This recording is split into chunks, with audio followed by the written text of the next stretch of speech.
Bueno, buen día, buenas tardes a todos y a todas. Bueno, vamos a empezar con la parte 2 del desarrollo del sistema nervioso. Y ahora, como ya vimos médula y vamos a ir para arriba, vamos a ver el desarrollo del encéfalo, ¿sí? ¿Se acuerdan cuando se forma el tubo? Que inicialmente teníamos una parte caudal estrecha, perdón, que es lo que va a formar la médula, y la parte craneal más desarrollada, con dilataciones o vesículas, se llaman vesículas encefálicas, que es lo que finalmente va a formar el encéfalo. Al inicio son 3 las vesículas, de más craneal a más caudal tenemos el prosencéfalo o cerebro anterior, el mesencéfalo o cerebro medio, y el rombencéfalo o cerebro posterior. Y a continuación vendría a estar lo que es la futura médula espinal. Acá tenemos lo mismo, pero en una visión lateral. El prosencéfalo, el mesencéfalo y el rombencéfalo. Estas son las 3 principales o primeras vesículas que se forman. Pero ¿qué pasa? En la quinta semana, esas 3 vesículas se transforman en 5. ¿Por qué? Porque el prosencéfalo se va a dividir en 2 vesículas y el rombencéfalo se va a dividir también en otras 2 vesículas. Entonces finalmente van a formar 5 vesículas encefálicas. Entonces tenemos, recuerden acá lo que era el prosencéfalo, que lo tenemos en azul, el mesencéfalo, que lo tenemos en rojo, y el rombencéfalo en amarillo.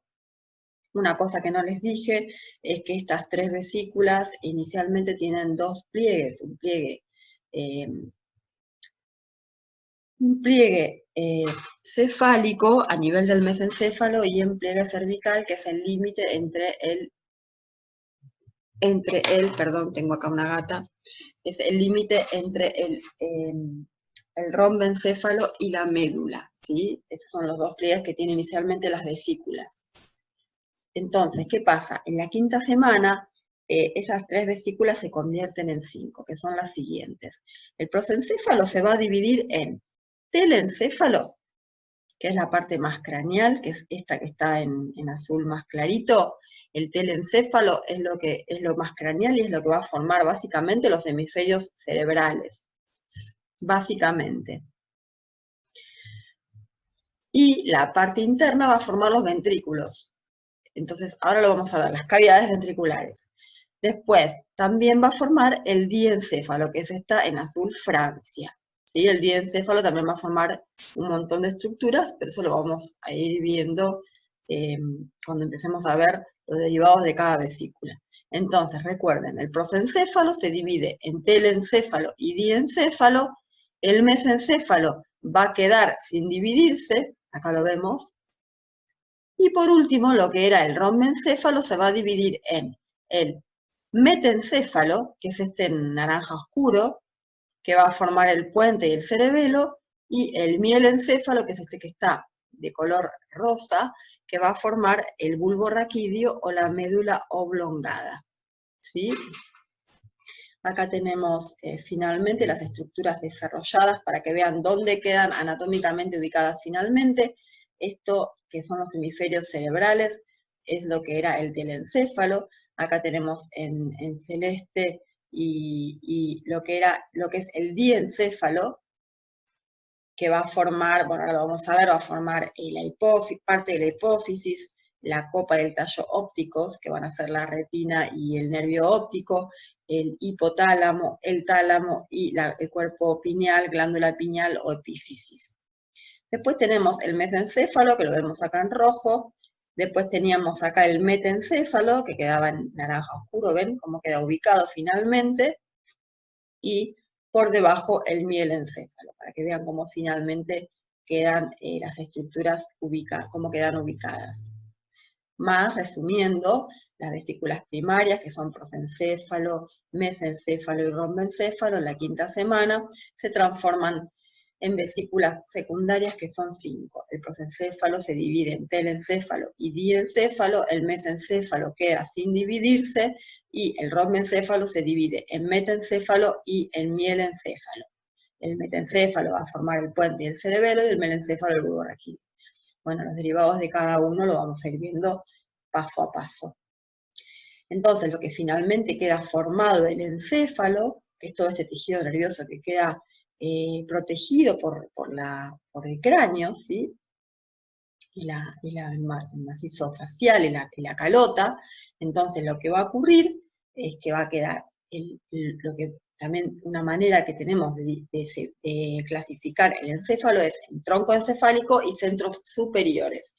Los centros superiores son los centros donde hay funciones superiores, donde hay corteza cerebral o circunvoluciones cerebrales. Entonces vamos a tener que son el cerebro y el cerebelo. Esos son los centros superiores. El cerebelo proviene del metaencéfalo, como habíamos dicho, que es esta parte acá que está en naranja oscura, y los hemisferios cerebrales provienen del telencéfalo. Esos serían los centros superiores. Y después tenemos el tronco encefálico. El tronco encefálico es todo esto, que es como la base, lo que sostiene todo lo demás, ¿no? El tronco, que está formado por el mesencéfalo, que es esto que estaba en rojo, el metencéfalo, una parte del mismo, porque del metencéfalo se formaban el cerebelo y el puente. Entonces sería el puente, ¿sí? Que sería esto, y por último el mielencéfalo. Esto que es el bulbo raquídeo. Entonces el tronco tenemos, esto es médula espinal, lo que está en gris, tenemos el tronco encefálico, que es mesencéfalo, puente y bulbo, y los centros superiores, que son los hemisferios cerebrales y los hemisferios cerebelosos. Ya vamos a ver más adelante el destino de cada vesícula y las estructuras que va a formar. Entonces, esto es un resumen que está bueno verlo ahora, pero también está bueno verlo al final, porque es un buen resumen de los derivados de cada vesícula. Desde abajo hacia arriba, vemos esto que es como la parte de arriba de esa viborita que habíamos dicho que era el tubo neural, ya con sus curvaturas.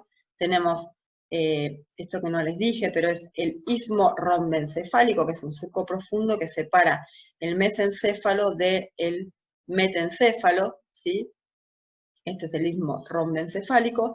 Y después tenemos también lo que es el pliegue pontino, que sería esto, que está acá, ¿sí? El pliegue pontino es lo que separa, es el límite entre el metencéfalo y el mielencéfalo, como que se tiende a ir hacia adelante. Entonces tenemos de abajo hacia arriba el mielencéfalo, que va a formar la médula oblongada o bulbo raquídeo.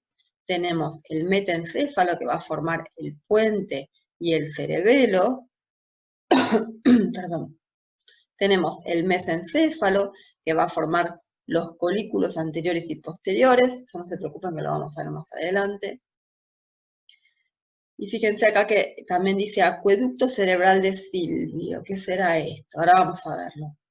El diencéfalo, que va a formar tálamo, hipotálamo, hipófisis, parte de hipófisis, epífisis, copa y tallo ópticos, pero también fíjense que habla del tercer ventrículo. ¿Qué será esto, no? Y por último, el telencéfalo, que va a formar los hemisferios cerebrales, pero también habla de ventrículos. O sea que hay como dos tipos de estructuras distintas de las que se están formando. Esto es lo que les estoy hablando.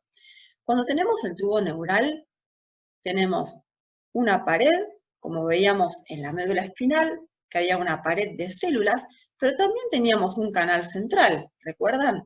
En la médula espinal, en esa pared de células que formaban la capa neuroepitelial, el neuroepitelio, y que iban a ir a destinar a formar las neuronas, los oligodendrocitos, los astrocitos y finalmente las células ependimarias, pero en el medio de esa médula quedaba el canal central, que era un canal finito, por donde yo les comenté que discurría el líquido cefalorraquídeo. Bueno, acá también va a quedar un canal central, pero no precisamente es un canal finito, es un canal que tiene cavidades o ventrículos. Por eso es que yo acá les comentaba, bueno, acá no se los nombré, pero acá también habla de cuarto ventrículo, acá habla de acueducto cerebral, acá habla de tercer ventrículo y acá habla de ventrículos laterales, que son el primero y el segundo. Entonces, lo que estamos viendo acá es esto, es la futura, este es el tubo cuando hay tres vesículas, si tenemos el tubo, con el prosencéfalo, el mesencéfalo y el rombencéfalo, y tenemos en el medio una cavidad, una cavidad. Ven que dice wall, que es la pared del tubo, que de la misma manera tiene una capa neuroepitelial, y tenemos acá cavity, que es la cavidad de ese tubo.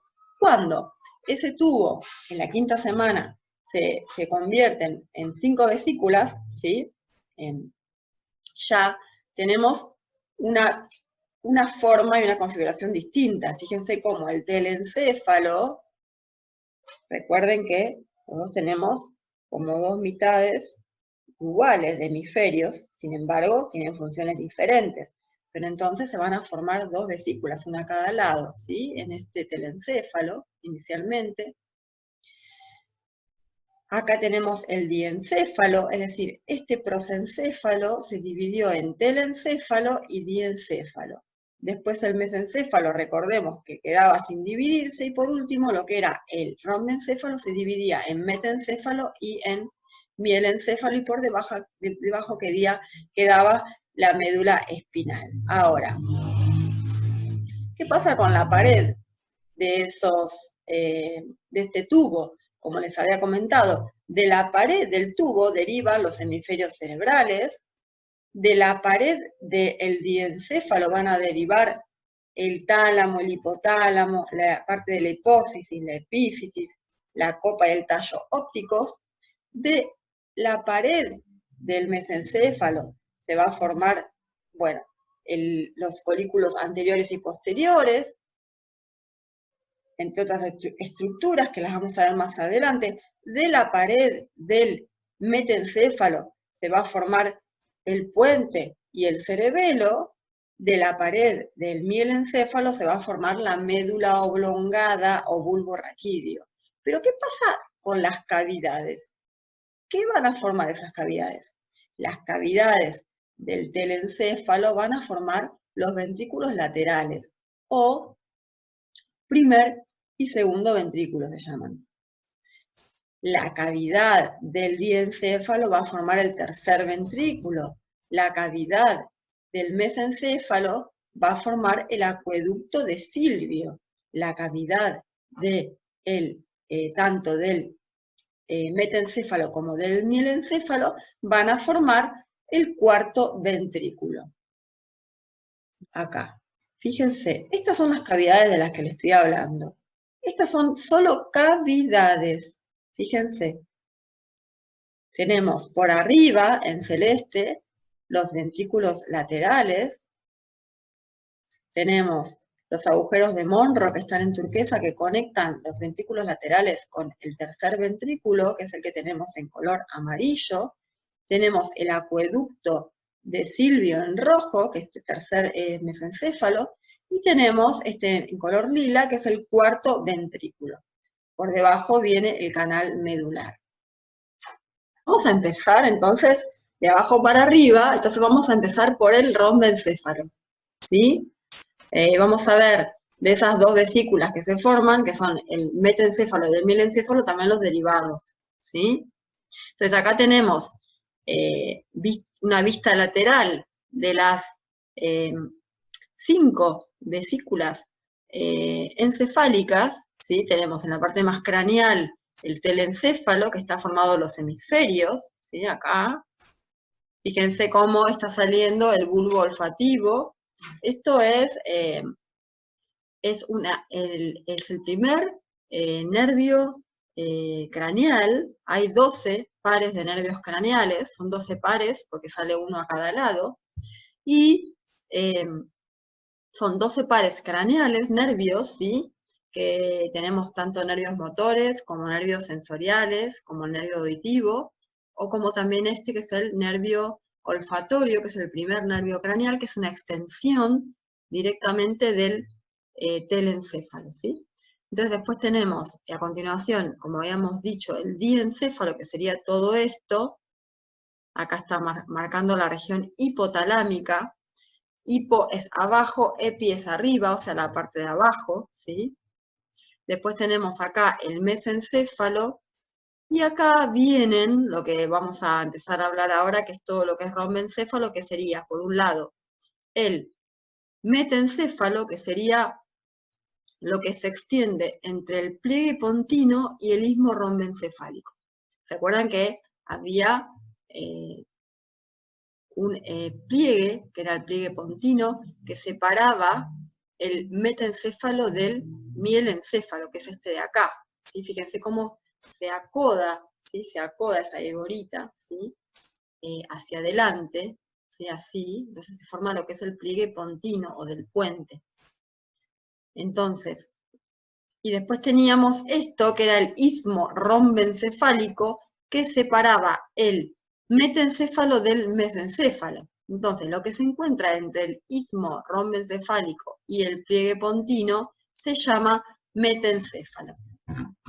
Bueno, hay algo que no les dije con respecto a la organización de la médula y el tronco encefálico con respecto a la organización de los centros superiores. Hay una diferencia, y es que en general la médula y el tronco tienen una organización parecida en cuanto a las placas basales y las placas alares, pero, sin embargo, en los centros superiores se pierden las placas basales y hay un mayor desarrollo de las placas alares, ¿sí? Que serían las sensitivas, ¿recuerdan?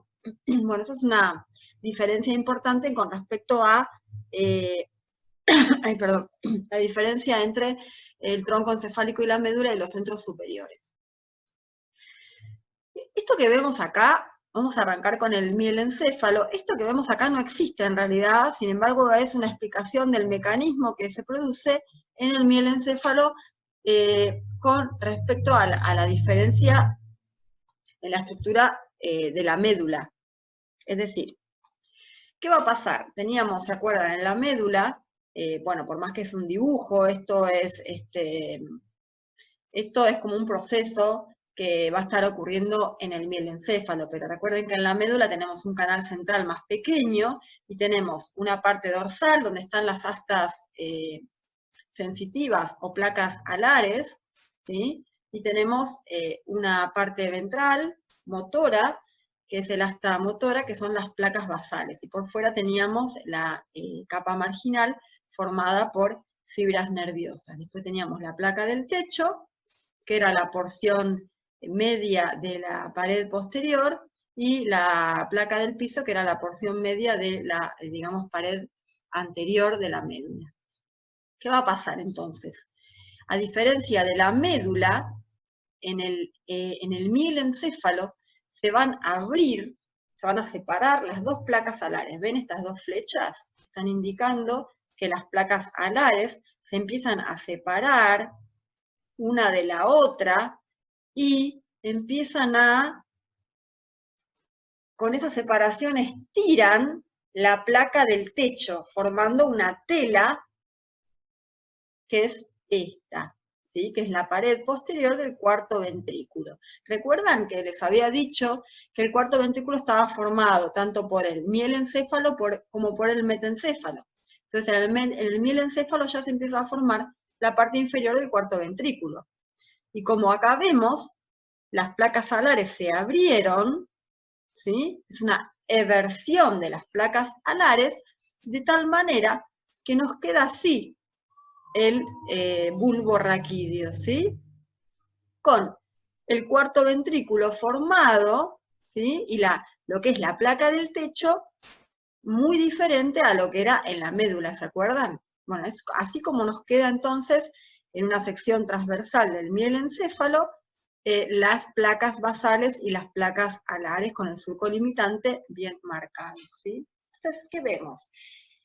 De la misma manera que teníamos en la médula los núcleos sensitivos de color celeste y los núcleos motores de color rojo, acá lo vemos igual, tenemos las placas alares y las placas basales.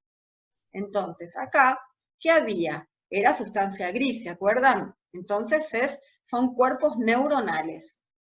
Entonces, ¿qué va a empezar a pasar acá? Se van a empezar en una instancia posterior, mayor desarrollo de la médula, estas placas se van a empezar a diferenciar en núcleos, ¿sí?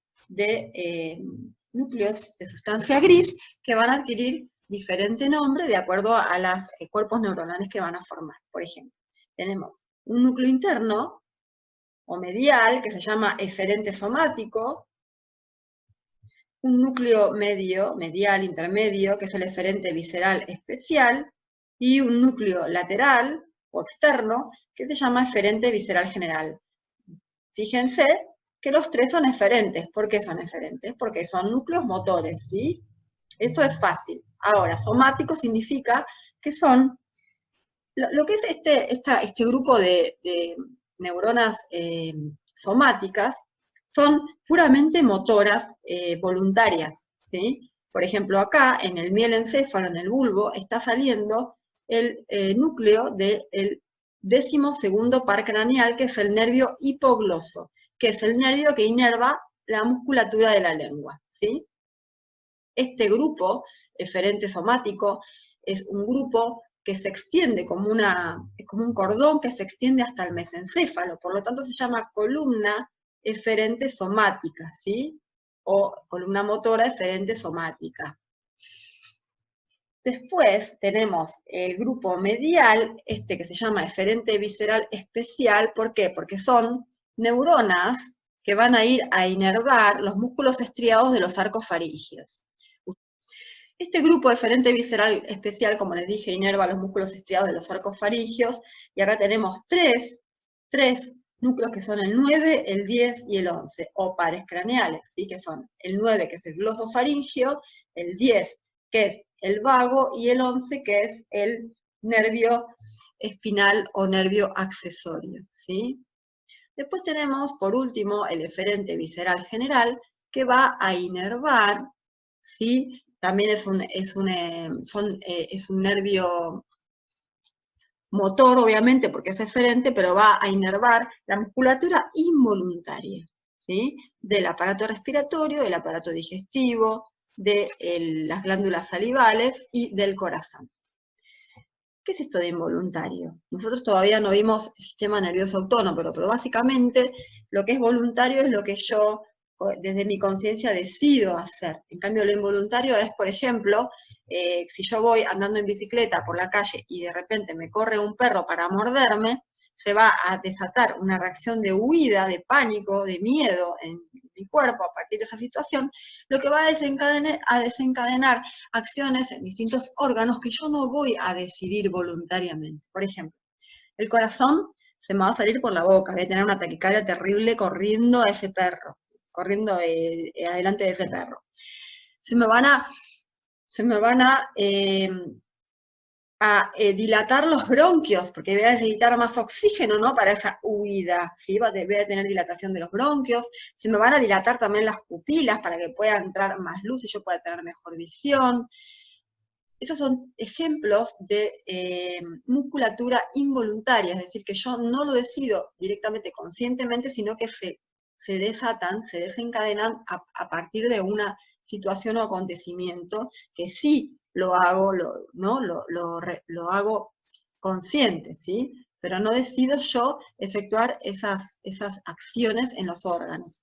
Otro ejemplo, por ejemplo, estoy muerta de hambre, me levanté a las 7 de la mañana, son las 2 de la tarde, y de repente veo a una persona comiéndose una hamburguesa, ¿no? Entonces, o un plato de ravioles con tuco, entonces, ¿qué pasa? Se me hace agua la boca, o sea, las glándulas segregan las secreciones porque es involuntario, pero es una reacción frente a una situación que me ocurre, ¿sí?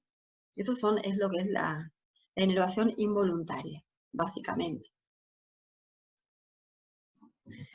¿Qué más? Ya vimos los eferentes o motores que en el mielencéfalo, que básicamente es el bulbo raquídeo o médula oblongada, están formando acá los núcleos motores de los nervios 9, 10, 11 y 12, ¿sí? Resumiendo un poquito.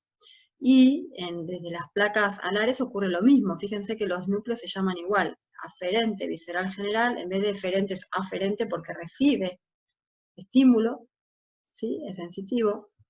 Aferente visceral especial, de la misma manera que se llaman igual, ¿sí? Y aferente somático.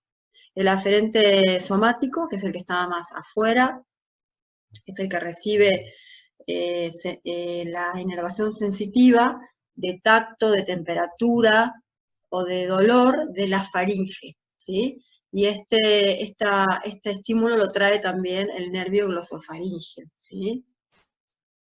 También lo trae. Y es somático, ¿por qué? Porque yo siento eso, no es involuntario, no son sensaciones que yo no vaya a captar, sino que yo las hago conscientes, ¿sí? Por eso es somático. Después tenemos el grupo aferente visceral especial, que era el que estaba en el medio, ¿sí? Que está entre ambos, digamos. Este es especial porque recibe, los impulsos procedentes de las papilas gustativas, de la lengua, del paladar, de la bucofaringe, de la epiglotis, y también del octavo par. El octavo par es el nervio auditivo y es puramente sensorial, ¿sí? Porque recibe estímulos, ¿se acuerdan? Bueno, sí, todavía no lo vieron, perdón. Reciben estímulo de audición y de equilibrio, ¿sí? Desde el oído interno. Así que tiene un componente sensitivo y también sensorial. Y por último, tenemos el aferente visceral general, que recibe estímulos también involuntarios, ¿sí? Interoceptivos, involuntarios, desde el aparato gastrointestinal y desde el corazón. Pero bueno, básicamente, ¿qué tienen que saber? Que en el mielencéfalo hay eversión de las placas laterales, que se forma la parte inferior del cuarto ventrículo. Tienen que saber que están acá saliendo en el mielencéfalo el octavo, el noveno, el décimo, el 11 y el 12 par craneal, ¿sí? Más que eso, no se les va, digamos, a pedir, porque es muy complejo y no es necesario que lo sepan ahora, no es parte de los objetivos, ¿sí? Acá vemos lo mismo, pero es una visión dorsal. Es como si viéramos esto desde acá. Entonces, si nosotros lo vemos desde acá, vamos a ver el cuarto ventrículo, que acá está cortado, ¿sí? Esto que está en celeste, está cortado el cuarto ventrículo para que podamos ver por dentro. ¿Qué vamos a ver? Si nosotros lo estamos mirando desde acá, vemos en la parte más, digamos, externa, las placas alares, ¿ven acá?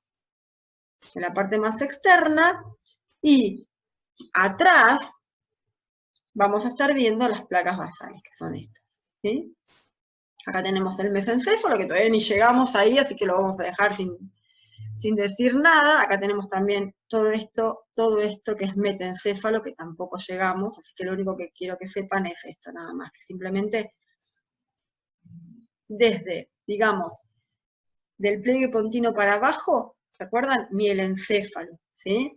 Entonces, forma la parte inferior del cuarto ventrículo, tiene eversión de las placas alares, ¿sí?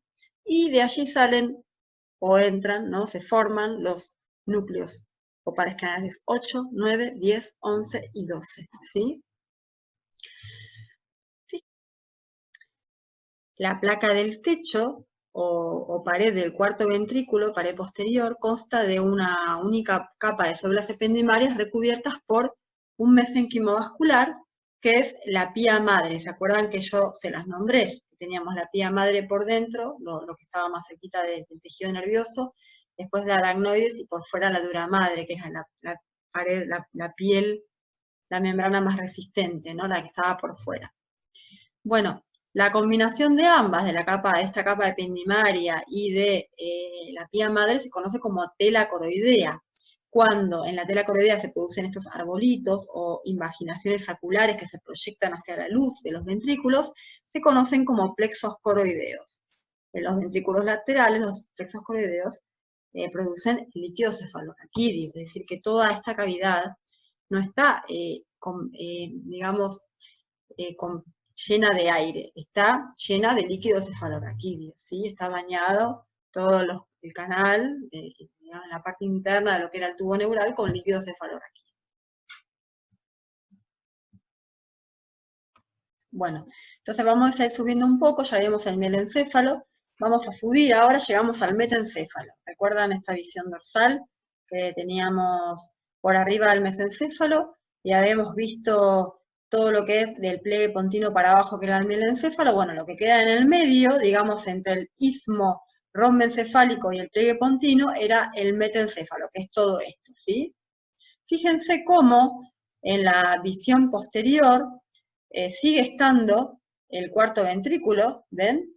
¿Se acuerdan que cuando veíamos los derivados de las cavidades, decía que el metencéfalo formaba la parte superior del cuarto ventrículo, o sea que seguimos teniendo cuarto ventrículo acá.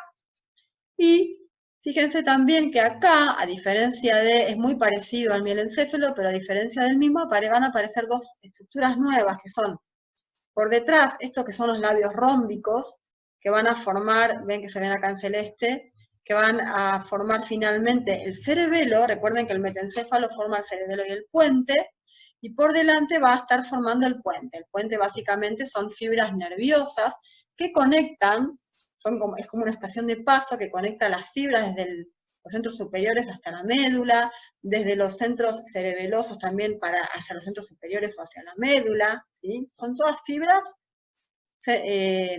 nerviosas, todos axones, ¿sí? Y fíjense cómo, de la misma manera, tenemos las placas, los núcleos, digamos, alares y los núcleos basales, y están ubicados en el mismo sitio, ¿sí? Ven acá, que seguimos teniendo acá las placas basales por detrás, y más hacia afuera las placas alares, bueno, acá no las podemos ver porque están tapados con los labios rómbicos, ¿ven?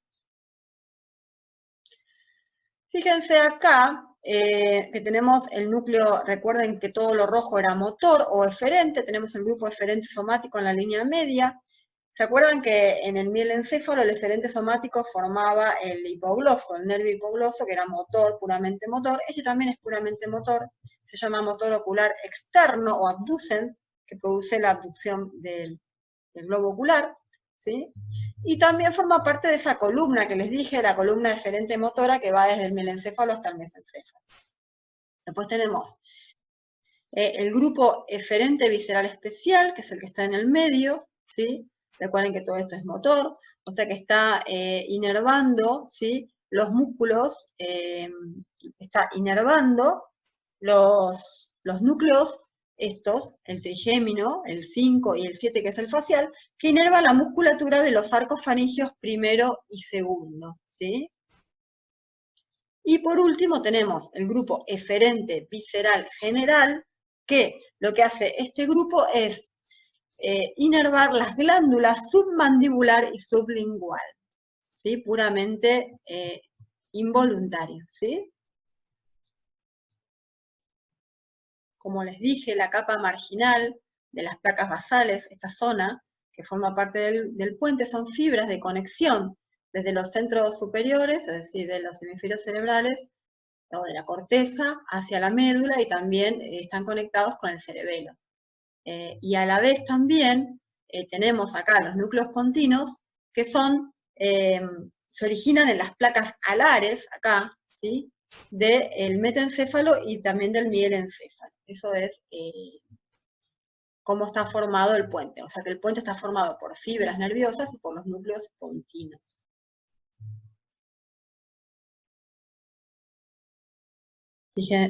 Fíjense acá, con respecto a las placas alares, que también obviamente tienen el mismo nombre, porque son como columnas, ¿sí? Y tenemos el aferente somático, que recibe aferencias del trigémino, el aferente especial, que recibe aferencias también del estato acústico, del octavo par, ¿sí? Por eso es que se dice que el octavo par nace tanto del metencéfalo como del mielencéfalo, sería como en el límite entre ambos, ¿sí? Y por último, el aferente visceral general. Entonces, para resumir, podemos decir que lo que se está, digamos, lo nuevo que se agrega con el metencéfalo es que se va a formar el cerebelo, que ahora vamos a ver, que es la parte inferior del cuarto ventrículo, y cuáles son los nervios que se están originando de ahí, los nervios craneales, que son el 5, el 6, el 7 y el 8. Bueno, entonces, con respecto a la formación del cerebelo, fíjense que las partes dorsolaterales de las placas alares se inclinan, ¿sí?, hacia adentro para formar los labios rómbicos. En la porción caudal del metencéfalo, que sería esta, que es el límite entre metencéfalo y melencéfalo, están separados estos labios rómbicos, pero en la parte, digamos, superior, o sea, en la parte inmediatamente en el límite con el mesencéfalo, están unidos. ¿Pero qué va a pasar con estos labios rómbicos? Fíjense, esto es en un embrión de 6 semanas. En las 8 semanas, ese pliegue pontino que se había formado se sigue acentuando hasta que, ¿qué pasa con esos labios rómbicos? Se aplastan, ¿sí? Se aplastan con la acentuación del pliegue pontino, formando esto que es la placa cerebelosa, ¿sí? Y en un embrión de 12 semanas podemos ver que esa placa cerebelosa, ¿sí?, adquiere una, digamos, una estructura en la línea media que se llama vermis, y digamos, se desarrolla también lateralmente formando los hemisferios cerebelosos. O sea, esa placa cerebelosa se va a transformar en el vermis, que está en la línea media, y a ambos lados los hemisferios cerebelosos. Y una fisura transversa, que pueden ver ustedes acá, finalmente separa el vermis del nódulo y los hemisferios cerebelosos del flóculo. Esto, digamos, el nódulo y el floco, es muy cansador esto, es muy complejo. Desde un punto de vista, digamos, filogenético, ¿no?, o histórico, evolutivo, ¿no?, de nuestro cerebro, digamos que el flóculo y el nódulo serían como el cerebelo primitivo, ¿sí?, que después, cuando evolucionó ese cerebelo en nuestra especie, se transformó en el vermis y en los hemisferios cerebelosos, con funciones superiores. Bueno, no los quiero complicar demasiado con el tema del cerebelo, pero bueno, esto más o menos es la evolución del mismo a lo largo de las semanas, ¿sí?, hasta la semana 15, ¿sí?, más o menos desde la semana 8 hasta la semana 15, y lo que encontramos es que hay desde la capa neuroepitelial hay unas células que se diferencian en el cerebelo, que son únicas del cerebelo, que se van hacia la superficie y que forman lo que se llama capa granular externa, que después, fíjense, con el desarrollo posterior del mismo cerebelo, esta capa granular externa se va como hacia adentro y termina estando acompañada por otras células, que son las células típicas que regulan el equilibrio en el cerebelo, que son las células de Purkinje, ¿sí? Acá podemos ver lo mismo, como al principio están la capa granular externa por fuera, y las células de Purkinje que se están formando por dentro. Bueno, decirles también que estas células, sí, al principio conservan su capacidad de dividirse, ¿sí?, para empezar a formar este tipo de células especializadas. Y en una segunda instancia, fíjense cómo aquella capa granular externa se va hacia adentro, y las células de Purkinje emiten prolongaciones hacia afuera. Creo que se las mostré en uno de los dibujos que vimos sobre neuronas, ¿no?, típicas neuronas del cerebelo. Acá lo mismo, ¿sí? Vemos cómo, fíjense, a diferencia de lo que es médula y tronco en general, tenemos acá la sustancia blanca por dentro y la sustancia gris por fuera. De esa misma manera se organizan los hemisferios cerebrales, ¿sí? Entonces vemos acá la capa granular y por fuera las células de Purkinje. Estas son las típicas células de Purkinje o neuronas de Purkinje, que emiten muchas dendritas, ¿sí?, o prolongaciones. Son las células características del cerebelo, que están especializadas. El cerebelo es un órgano que regula el tono muscular, el equilibrio, entre otras funciones que tiene. Esta es la típica célula o neurona de Purkinje. Fíjense la gran cantidad de proliferaciones que emite.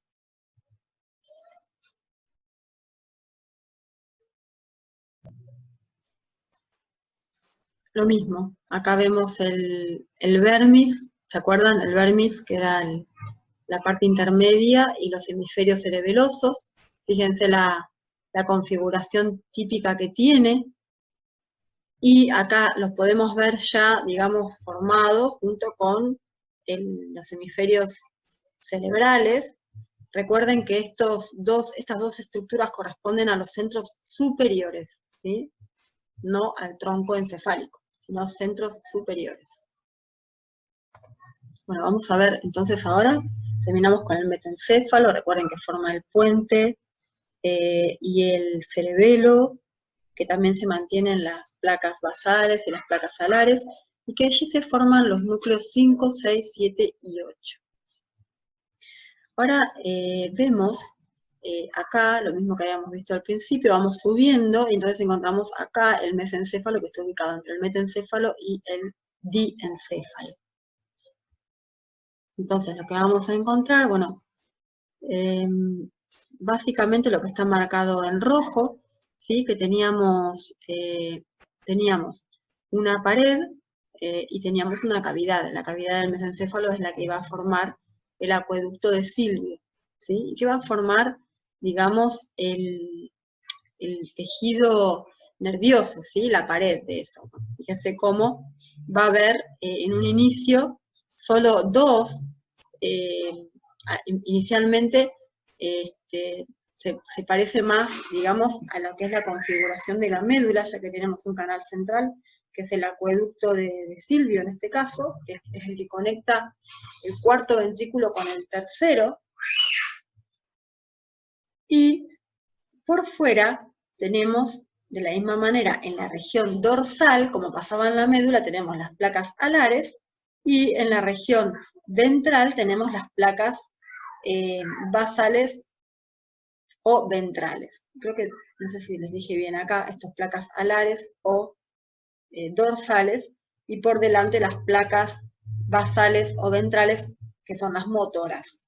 Entonces, ¿qué nervios vamos a encontrar acá? ¿Se acuerdan que habíamos hablado de una columna motora o eferente somática que partía del mielencéfalo y llegaba hasta el mesencéfalo? En el mielencéfalo formaba el nervio hipogloso, en el metencéfalo formaba el motor ocular externo, y acá también va a formar dos nervios relacionados con la motilidad ocular, que son el motor ocular común, que es el tercero, y el patético, ¿sí? O nervio troclear, que es el cuarto par craneal, ¿sí? Y después encontramos, fíjense que acá hay solo dos núcleos eferentes, no tres, ¿sí? Desapareció el eferente visceral especial.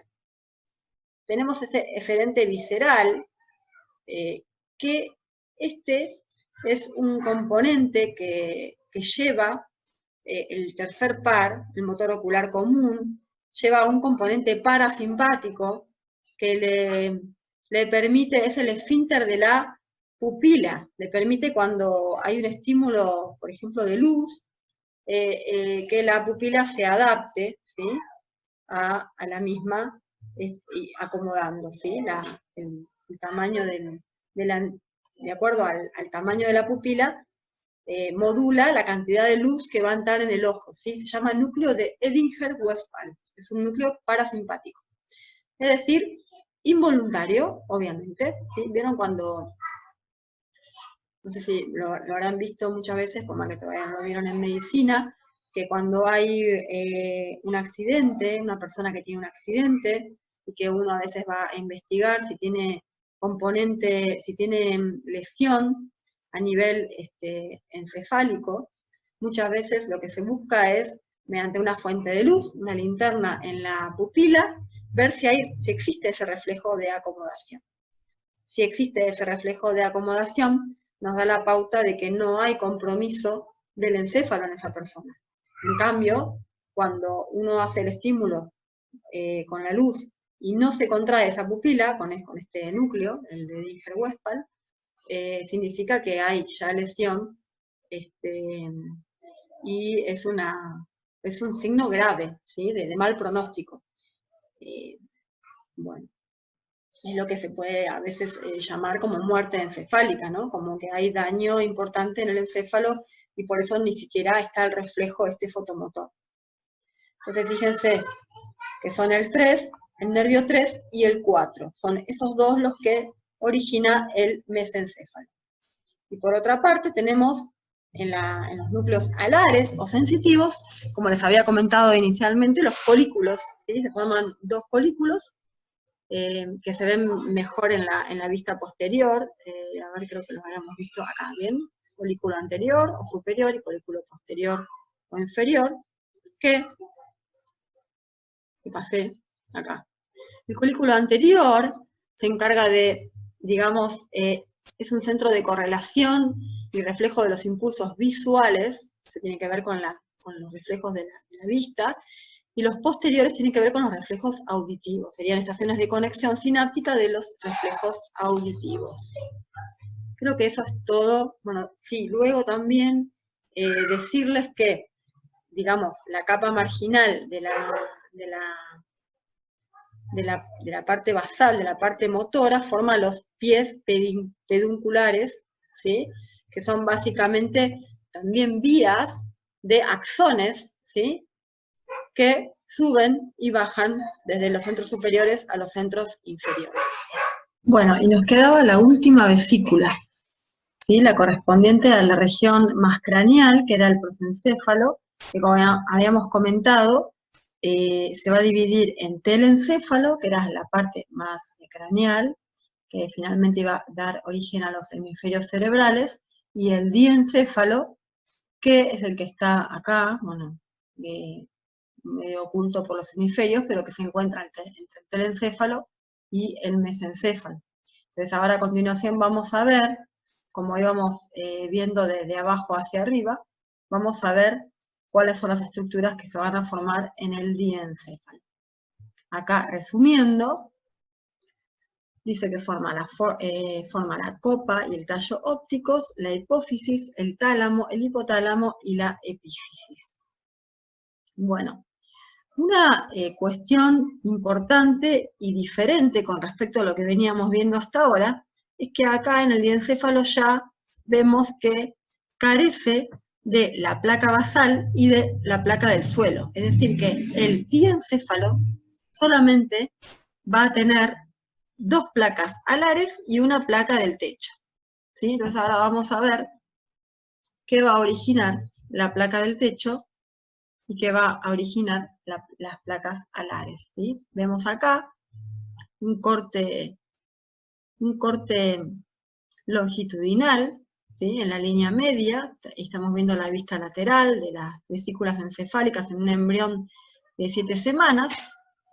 Tenemos acá que está marcando hemisferio cerebral, por lo tanto esto corresponde al telencéfalo, ¿sí? Por otro lado, de este lado vamos a tener el mesencéfalo. O sea que lo que nos ocupa ahora es el diencéfalo, que es todo esto que les estoy bordeando con el puntero, y que es lo que vamos a ver ahora. Entonces, el diencéfalo va a tener, recuerdan que la pared del diencéfalo va a formar un montón de estructuras, y que la cavidad del diencéfalo iba a formar el tercer ventrículo. Entonces, en ese tercer ventrículo, que lo tenemos en esta línea cortada, en esta línea vemos en este corte coronal, que lo tenemos acá en el medio, al tercer ventrículo, y esto que son los hemisferios laterales, están también formando los ventrículos laterales, ¿sí? Entonces vemos que en el diencéfalo tenemos que está formando el tercer ventrículo, y que aparecen tres protrusiones en las paredes del tercer ventrículo que corresponden al hipotálamo, que lo tenemos acá, al tálamo y al epitálamo, ¿sí?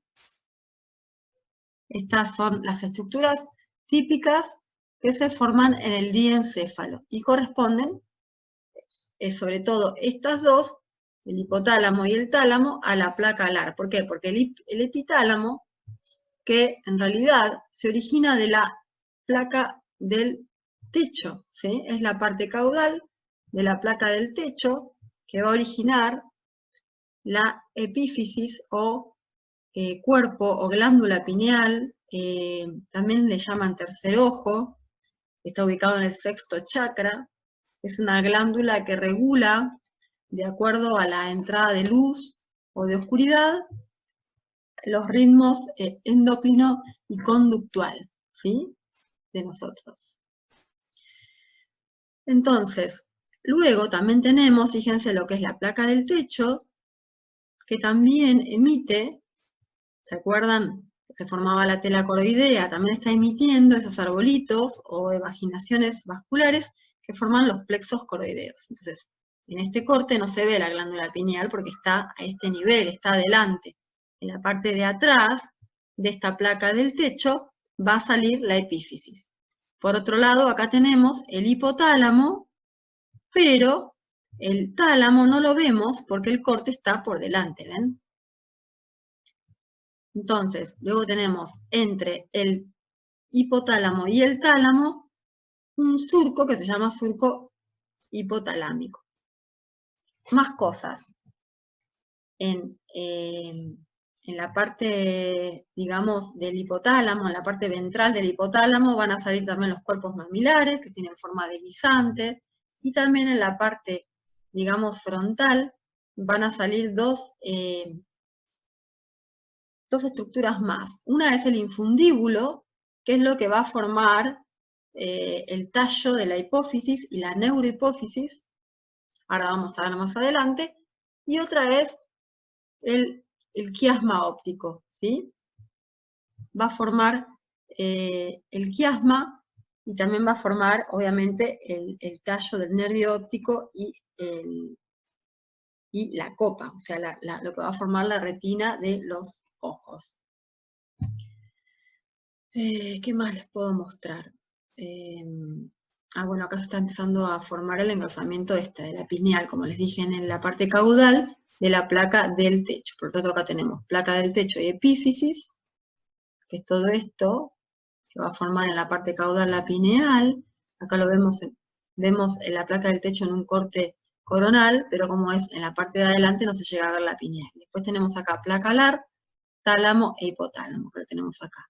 Las placas alares estarían solo acá representadas, porque acá dice cuerpo estriado, pero esto corresponde al telencéfalo, ya lo vamos a ver más adelante. Entonces acá tenemos el hipotálamo y el tálamo, que corresponden a las dos placas alares, y la comunicación entre los ventrículos laterales y el tercer ventrículo se llaman agujeros de Monro. Ya en un embrión de 8 semanas, vemos cómo crecen las estructuras, ¿sí?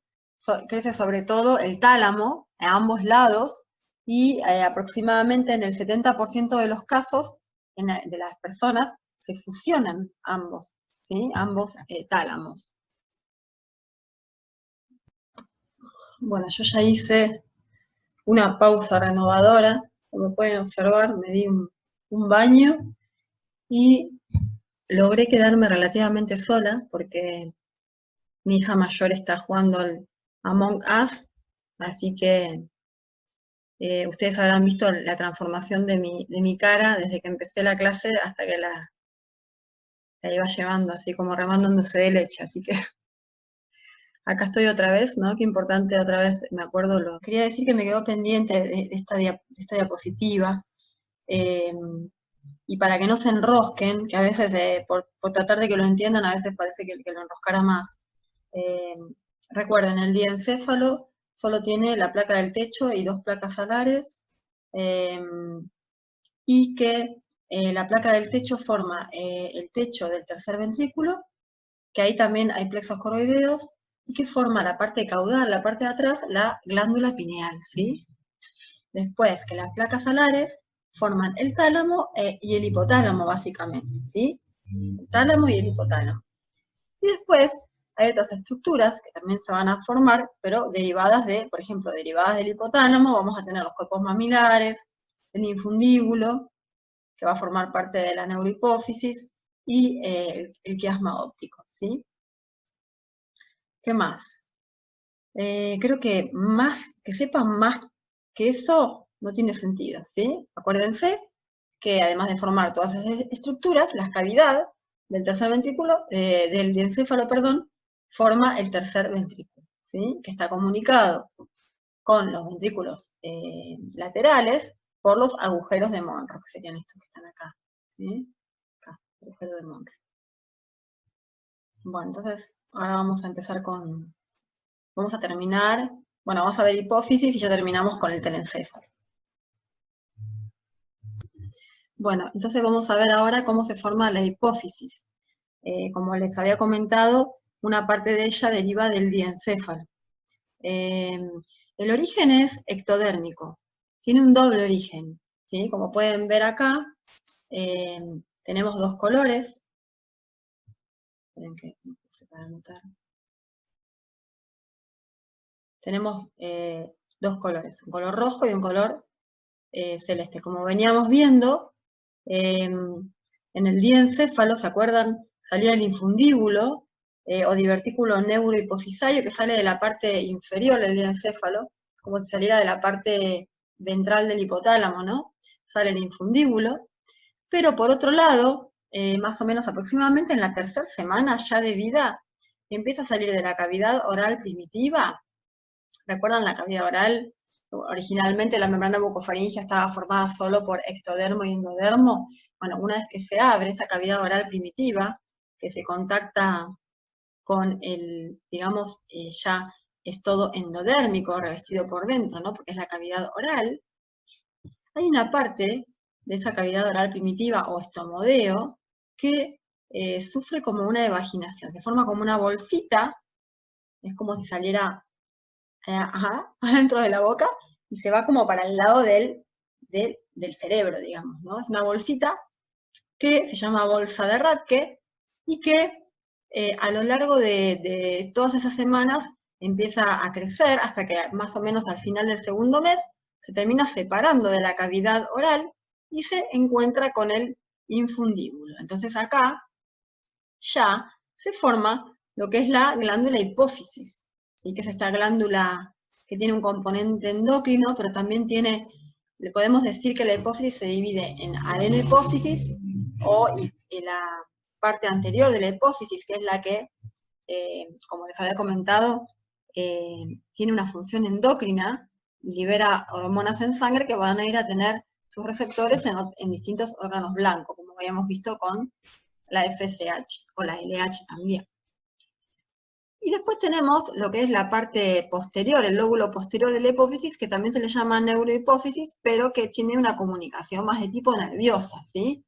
Con células de la neuroglía, o sea, que ya no son sustancias que se vayan a liberar al torrente sanguíneo, sino que se liberan, son como si fueran neurotransmisores. Son como dos funciones distintas que tiene la hipófisis, que eso lo van a ver bien en endocrinología, en fisiología, ¿sí? De las glándulas.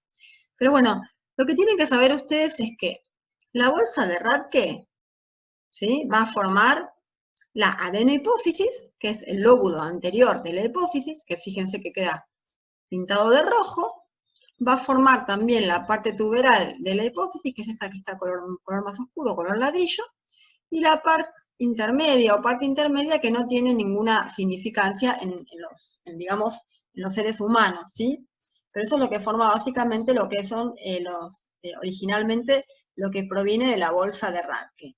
Luego, el infundíbulo, ¿qué va a terminar conformando? Va a terminar conformando este lóbulo posterior o neurohipófisis y el tallo de la misma, ¿sí? El tallo de la hipófisis. O sea que básicamente eso es lo que ustedes tienen que saber con respecto a la hipófisis.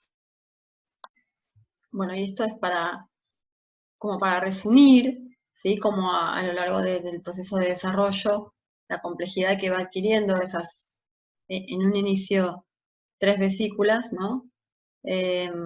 y después cómo se va desarrollando los hemisferios, ¿sí?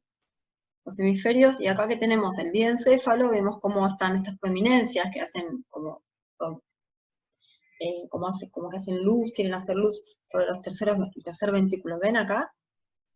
¿Sí? Como que son prominencias hacia el tercer ventrículo. Y tenemos arriba la placa del techo, ¿sí? Con la tela coroidea, el epitálamo, que es en la parte caudal, ¿recuerdan? Después tenemos el tálamo y por debajo el hipotálamo. Esto es tercer ventrículo y por debajo vemos acá, en este corte no se ve, pero vemos acá los cuerpos mamilares, el infundíbulo que va a formar el lóbulo posterior o neurohipófisis y el quiasma óptico. ¿Sí? Y terminamos con hipófisis.